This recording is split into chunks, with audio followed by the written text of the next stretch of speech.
एक बहुत ही खूबसूरत गांव था जिसका नाम था बीरनगर। यहाँ सभी लोग बहुत खुशी खुशी से रहा करते थे। गांव में सभी कुछ अच्छा चल रहा था और इसी बीच अमेरिका से एक फैमिली अपने पुश्तैनी घर में रहने आती है। उस परिवार में पति पत्नी और उनका छोटा सा बेटा थे जो अपने हवेली में रहने आए थे।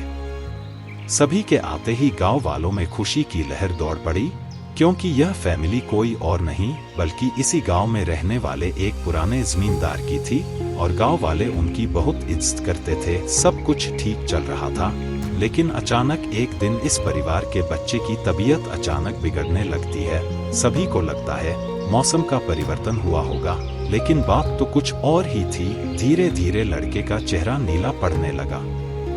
आनन फानन में परिवार ने डॉक्टर को बुलाया और डॉक्टर को भी कुछ समझ नहीं आया तो उसने पास में ही बने एक हॉस्पिटल में उन्हें स्वास्थ्य परीक्षण के लिए आमंत्रित किया ताकि बच्चे की बीमारी का पता लगाया जा सके। परिवार ने डॉक्टर की सलाह अनुसार हॉस्पिटल जाना जरूरी समझा।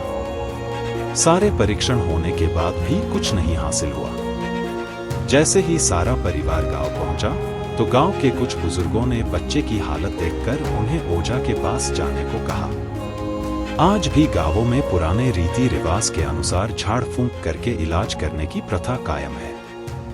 परिवार सभी सदस्य बच्चे के लिए ओझा के पास भी जाने को तैयार हो गए। गांव के पास ही पहाड़ी में एक बाबा रहते थे जो कि काली विद्या में भी माहिर थे। जैसे ही उनके आश्रम की सीढ़ियों में वह बच्चा अपने परिवार के साथ पहुंचा तो ओझा जोर जोर से चिल्लाने लगे, तू क्यों आई है? इतने बरसों के बाद भी तेरा बदला शांत नहीं हुआ। यह सब सुनकर बच्चे के माता पिता और गांव वाले दहशत में आ गए। उन्हें समझ नहीं आया कि बाबा को इतना क्रोध क्यों आ रहा है, जबकि उन्हें अभी तक कोई बात बताई नहीं गई। लेकिन बाबा तो काली माया में पारंगत थे। इस वजह से उन्हें रूहानी ताकतों को पहचानना आता था। सभी लोगों ने आश्रम में प्रवेश किया, लेकिन बाबा ने केवल उस बच्चे को पास आने को कहा। बच्चे की हालत बहुत ही खराब थी। उसकी आंखें लाल हो चुकी थी, उसका शरीर नीला दिखाई पड़ रहा था और उसके शरीर का तापमान आम बुखार से कहीं ज्यादा था। ओझा ने विभूति उठाकर के बच्चे के मुंह पर फेंका।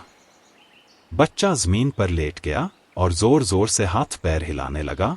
किसी को कुछ नहीं समझा रहा था कि बाबा की विभूति से क्या चमत्कार हुआ कि बच्चा अपने आप जमीन पर लेटकर ऐसी हरकतें करने लगा। तभी अचानक बच्चा अपने पैर की उंगलियों के बल खड़ा हो जाता है और बहुत ही खूंखार औरत की आवाज में ओझा को उसके पुराने नाम से बुलाया, अरे वो प्रेमनाथ, मैं तुझे नष्ट कर दूंगी। लड़के का ऐसा स्वर सुनकर उसके माँ बाप घबरा गए। लड़के को इस अवस्था में देखकर उन्हें कुछ समझ नहीं आ रहा था कि ऐसा क्यों हो रहा है। तभी ओझा ने एक मंत्र पढ़कर बच्चे को अपने काबू में किया। सारे गांव वाले ओझा से पूछने लगे, बाबा ये सब क्या है? यह बच्चा ऐसा क्यों कर रहा है? तभी ओझा ने बताया कि इसके अंदर कोई चुड़ैल आ चुकी है जो कि आज 70 साल पहले चोरी के आरोप में जिंदा जला दी गई थी। उसे ऐसी सजा देने वाले कोई और नहीं बल्कि इसी बच्चे के दादाजी थे और वह चुड़ैल अपना बदला लेने इसलिए आई है क्योंकि वह गर्भवती अवस्था में जिंदा जली थी और उसके कोख में पल रहा मासूम बच्चा भी जल गया। इसी वजह से वह उस वंश बच्चे को भी दर्दनाक मौत देना चाहती है ताकि उसका बदला पूरा हो सके।